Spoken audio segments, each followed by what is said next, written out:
hoy centra su mirada en la noticia más importante según su visión. Ustedes participaron a través de nuestras redes sociales.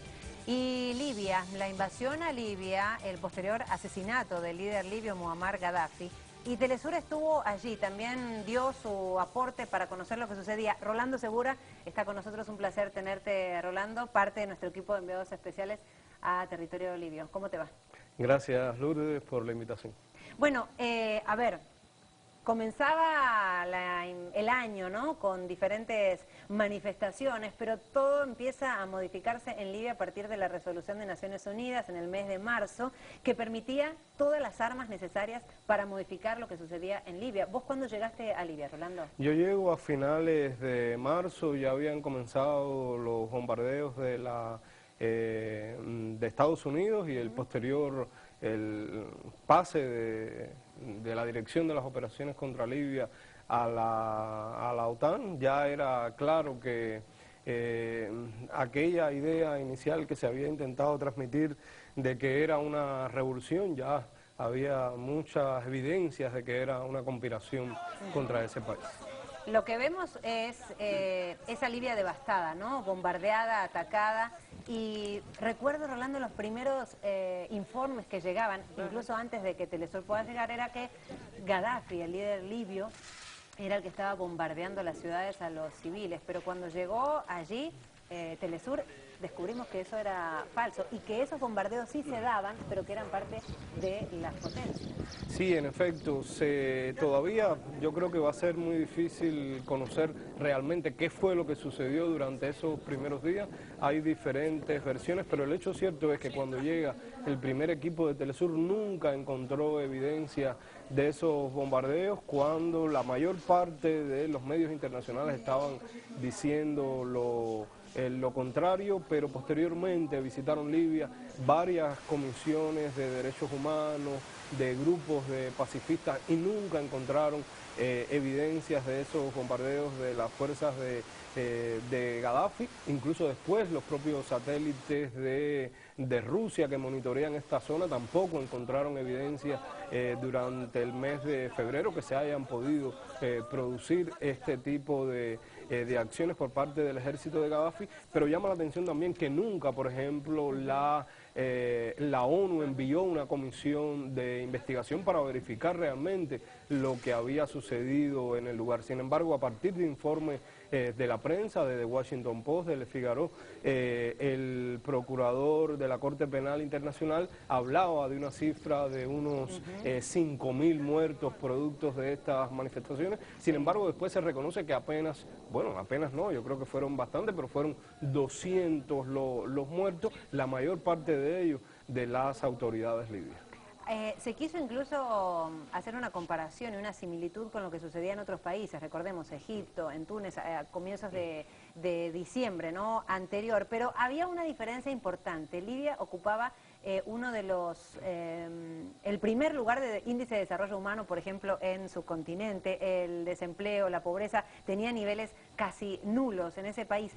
¿Qué población te encontraste cuando llegabas a ese país? Digo, en el medio que se hablaba de una revuelta en diferentes países, la realidad de Libia era otra, no había pobreza, no había desempleo. Se hablaba incluso de que ocuparía el lugar por ahí por el número 57 en el índice de desarrollo humano de la ONU, pero lo que yo pude apreciar allí, por ejemplo, fue en cuanto a nivel de vida de la población, era un alto nivel en el desarrollo educativo, universidades por todo el país, universidades gratuitas, 16.000 estudiantes en universidades de Francia, Inglaterra, Estados Unidos, que eran pagados precisamente por el gobierno, también una infraestructura de salud con servicios gratuitos, también con la posibilidad incluso de atenderse en afecciones que no tuvieran una respuesta en el país, poderlo hacer en el extranjero. Es un país donde no había,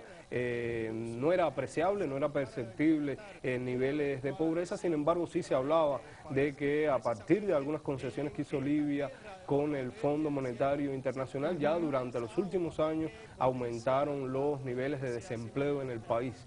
No obstante, hay que tener en cuenta que, por ejemplo, el ciudadano libio, había un grupo de tareas durante esa etapa que no realizaba, por ejemplo, en las actividades de servicios, de la construcción, de la agricultura, todas estas áreas que los libios consideraban como actividades tal vez menores, las realizaban precisamente los inmigrantes. Libia tenía una gran claro, era la atracción, ¿no? Claro. Para los vecinos. Encontraban allí trabajo, claro, sobre todo muchas de las personas que emigraban de los países del África subsahariana, encontrando una posibilidad de trabajo. Vemos imágenes del trabajo, Rolando. Bueno, también recordemos, estuvieron otros equipos, el de Jordán Rodríguez, el de Diego Marín. Ese, por ejemplo, era uno de los bancos. Hablamos de infraestructuras, instituciones que quedaron devastadas.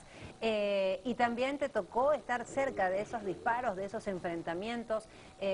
Y también estaba en el medio de todo eso la población civil.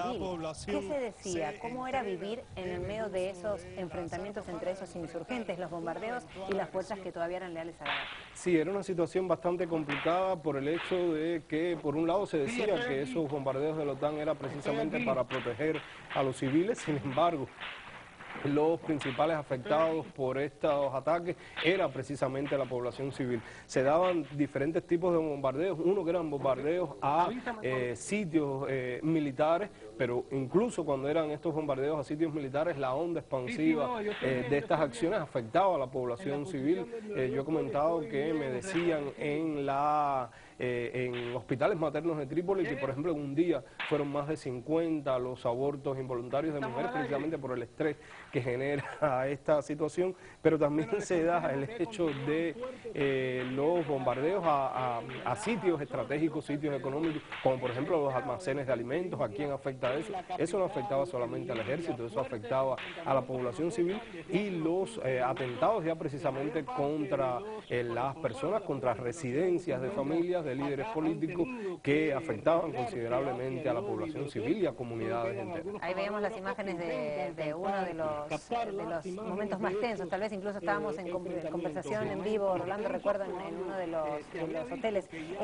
Bueno, lo cierto es que el saldo que dejó ese 2011 fue un país fragmentado, guerra de guerrillas. Tal vez el objetivo final era ese. Estás trabajando en un material, Rolando, que pronto vamos a poder compartir de Libia. Sí, precisamente estoy preparando un documental que un poco resume lo que pude apreciar durante casi 6 meses de cobertura en Libia, con entrevistas a un grupo de personas, periodistas, investigadores. Todos estuvieron allí en Libia y pudieron apreciar in situ la situación que se desarrolló en el país, las virtudes que tenía esa nación, también los problemas que tenían, los derechos, los deseos también de democracia, de cambiar la situación del país, que había muchas personas que estaban inconformes, a pesar de esos niveles de vida que tenía el país. Había otras cosas que la gente quería resolver, que quería cambiar, pero mucha gente no quería que ese cambio fuera a partir de bombardeos, a partir de acabar con la infraestructura del país y también con la vida de los seres humanos. Vamos a estar muy atentos en este 2012 al material, Rolando. De verdad, gracias por estar con nosotros y por ayudarnos a hacer la diferencia también en Libia. Gracias, Luther. A ustedes también se nos acabó el tiempo, conocen el correo, redes sociales. Gracias por su compañía, gracias por participar en Agenda Abierta. Nos encontramos en mediodía con otra programación aquí en Televisión.